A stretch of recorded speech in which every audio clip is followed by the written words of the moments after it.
Художник должен не копировать природу, а учиться у нее. Так считал античный философ Платин. Позволю себе перефразировать эту мудрость.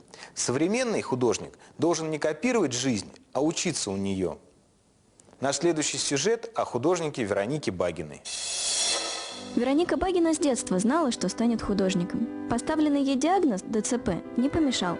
Скорее наоборот, с раннего возраста она привыкла бороться за свое будущее. Мама работала врачом в физкультурном диспансере. Я каждый раз к ней ездила заниматься, там вела эргометры, потом на лыжах, на велосипеде. Мне купили обычный такой велосипед. Я 6 лет уже на двухколесный велосипед.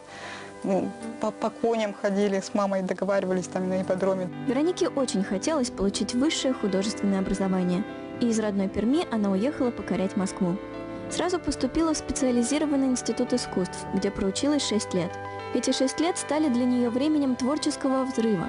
Под руководством талантливых преподавателей в компании одаренных друзей Вероника занималась и живописью, и скульптурой, и керамикой. Я выложилась в максимальное количество, все, что могла. Видимо, чувствовала, что потом будет вот какие-то дальше испытания, которые вот не дадут так полную силу, полной грудью заниматься творчеством. Испытания действительно не заставили себя ждать. После окончания института у Вероники родился сын, Лёва. Отец еще до появления мальчика на свет от него отказался. Веронике пришлось воспитывать Лёву одной. Рыженький такой родился красивый мальчик, хороший. Но он вот вовремя все развивался, ползал и ходил, вот, держась за диван нормально. Потом что-то затормозилось. Выяснилось, что у Лёвы болезнь Штрумпеля, которая передается по наследству. Сейчас мальчику 9 лет, самостоятельно он не ходит.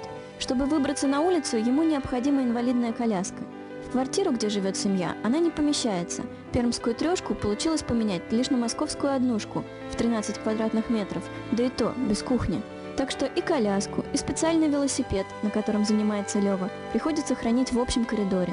На социальное жилье, где ребенок мог бы развернуться на коляске, им тоже рассчитывать нельзя. Нас на очередь не ставят из-за того, что не хватает. 10 лет нужно в Москве в постоянной прописке. Та, которая была временная, у меня это не считается. Дома творчеством не займешься, тесно. Вероника пытается работать на общей кухне, но другие жильцы превратили ее в кладовку-курилку. Впрочем, и времени на творчество остается совсем мало. Жизнь семьи плотно расписана. Аппараты у него, лангеты. Все надо одевать в течение дня. Если заниматься так на 100%, то надо целый день с ним заниматься. Причем еще насколько позволяют силы у мамы такой. На велосипеде еще покататься, погулять еще надо. А ведь еще и в реабилитационный центр съездить надо, и на лечение, и на дополнительные занятия. Лёва уже хорошо рисует. В будущем мечтает работать с компьютерами, в которых отлично разбирается. А его мама старается в своем плотном графике выкраивать минуты на живопись, несмотря на то, что правая рука после родов почти отказала, и Веронике пришлось начать писать левой рукой. Она участвует во всех возможных выставках и провела уже 2 персональные. Ее работы заметили и за рубежом. Одну из картин приобрела американская галерея.